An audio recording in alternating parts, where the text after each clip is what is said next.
This is going to be a setup that prioritizes flexibility for walk-around bird photography.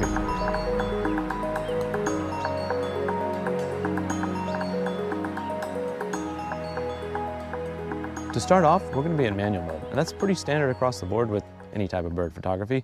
But to get some degree of flexibility for ever-changing lighting conditions and those moments where you just don't have time to fine-tune your settings, we're going to use Auto ISO. And I would recommend setting some sort of cap on your ISO. Your camera should be able to do this. I usually have mine set around 10,000, but you can do whatever you're comfortable with. This isn't really something we're going to be shooting at very often at all. It's more of a fail-safe in case you just get in a situation where you don't have time to adjust and you just got to get the shot. While we're walking around, we're going to leave our aperture wide open. And the reason for this is it lets in the most light and gets us ready for the widest range of situations. If we get a chance where a bird's sitting still and being predictable, we can adjust our aperture as we like. But we want to be ready for those unpredictable situations as well. So leaving your aperture wide open is really the best option. There are a couple settings we're just going to basically set and forget. One of those being our exposure metering mode. And we're just going to put this in matrix because it's the most well-rounded. It meters the entire scene for exposure. While you're walking around, there's really no reason to come out of this. Our second one's going to be our focus drive mode. And we're just going to leave this in autofocus continuous. Now, that's pretty obvious for some people, but autofocus continuous will continually track focus on moving subjects. When shooting in unpredictable situations and conditions, I typically like to leave my shutter release mode in its fastest possible setting that I can record raw in. For the Z8, that's 20. Yours may differ, but we'd like to get as many shots as possible, and I don't really care about having too many photos to go through. If you're really concerned about it, you can turn it down a little bit, but I'd rather have too many photos to get the shot than not enough.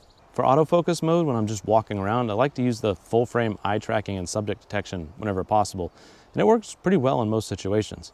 If you don't have this, you can use one of your group area autofocus modes. This is a tip for something that I would recommend, but you don't have to set up.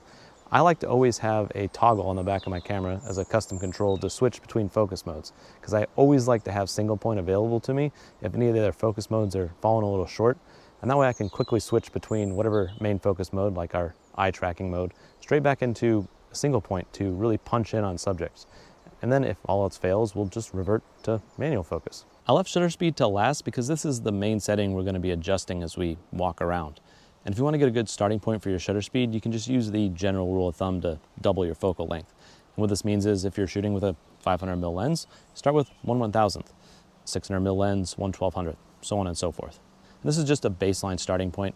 We're going to adjust off this depending on the situation. Since we have our ISO in auto, we can use it as a exposure meter of sorts to adjust our shutter speed as the lighting conditions change. And what I mean by this is you can hold your camera up and see what the ISO is metering the scene at. And then you can adjust your shutter speed to either bring down your ISO or you can speed up your shutter speed if you've got some room. I generally, when I'm just walking around with unpredictable situations, like to keep my shutter speed as high as possible.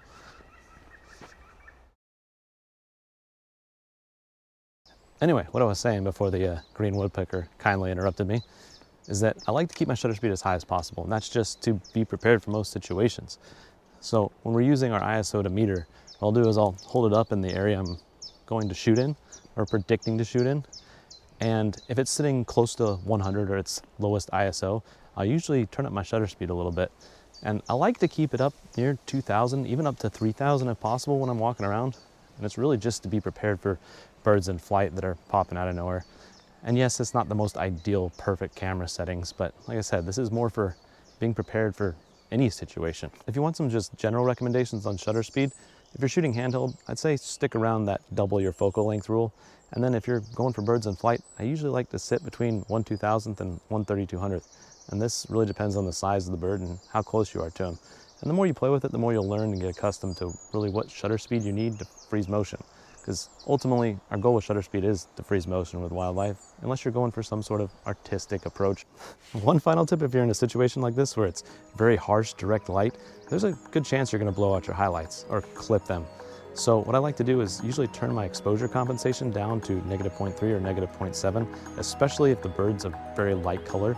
And you can usually sit about -0.3 for just generally walking around as a safety feature, because you don't want to clip your highlights.